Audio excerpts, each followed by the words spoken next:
What's going on, everybody? My name is Ed, and today I'm going to be talking about the heartbreak that came out of UFC 323, which was the unfortunate ending to the Flyweight co-main event championship fight between Alexandre Pantoja and Joshua Van. This was one of the biggest flyweight title fights in recent memory, and everyone was excited for it. And it ended before it could even begin. I mean, it was only 26 seconds long.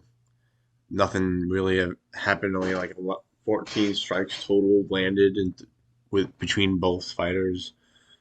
And unfortunately, Pantoja threw up a high kick that Josh caught, and then pushed him off. And then trying to keep his balance and brace his fall, Pantoja put his arm out, and it just bent in a way that an elbow should not be bending.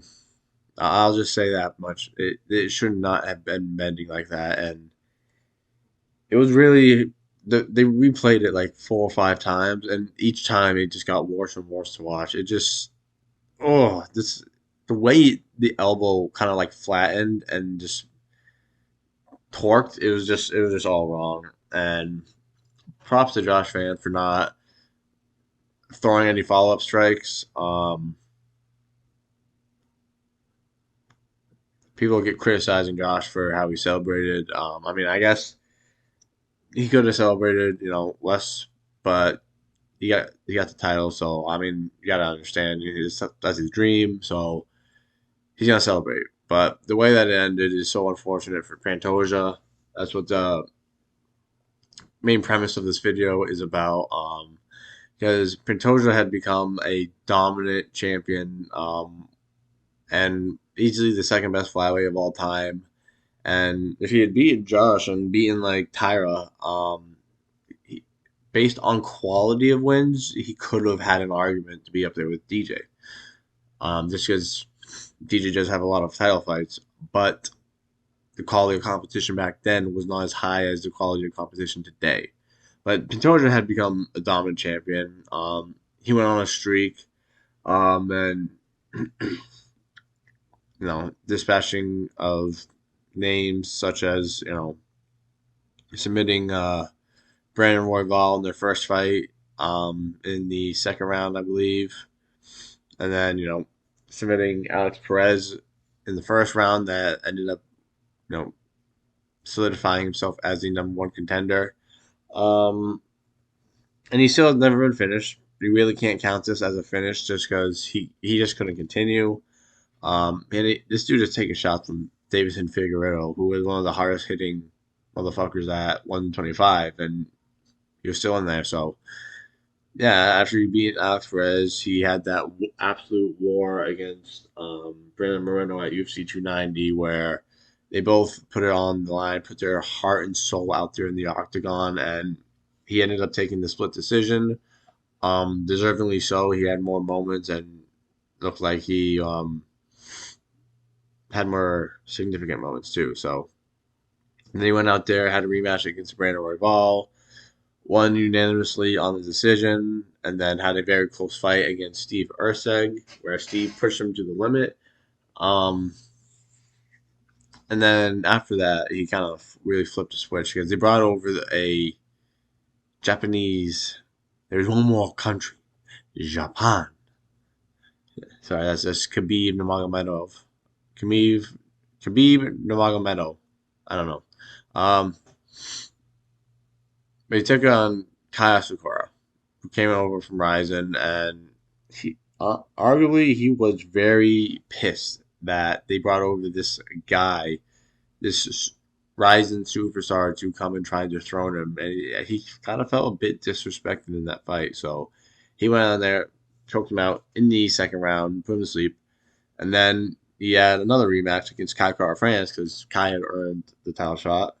And he went out there, made it look easy, and submitted Kai Kara France in the third round. So he had become a dominant champion, a top five pound for pound mainstay, and arguably top pound for pound number one with how he was looking. Um, and he came into this fight with Josh Van as ready as ever, and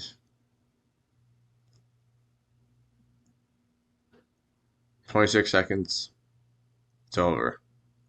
Everything he had accomplished, everything he had gotten up to that point was taken away from him, all because of gravity. Something that neither men can control. This is a fight; anything can happen. It's a crazy fight game, but to have your title and your reign and your dominance taken away from you like that is oh shit, sorry, is heartbreaking to see for Pantoja because he'd become a fan favorite with a lot of guys and just having it all ripped from him because of an arm break. Really unfortunate for him. It's really unfortunate. And arguably he will be back depending on the severity of the injury. Dana White was saying it's a shoulder dislocation. They popped it back in when he got backstage. So we'll wait and see this week what they come out and say because he'll obviously go see a doctor and we'll see what they say. But if it's as bad as we thought it was, it could be like 9 months. So there's no doubt in my mind that Pantoja will not get to the next flyweight title fight. It's probably going to be Josh Van versus Tatsuro Taira. Um, while Pantoja is out healing, and he's 35 years old. So going to become an interesting point in his career when he comes back because he's not a spring chicken, dude. He is 35 years old, and by the time he comes back, he could be almost 37. So I don't know. It's gonna be interesting for Pantoja. Just sucks that he had it all taken away from him.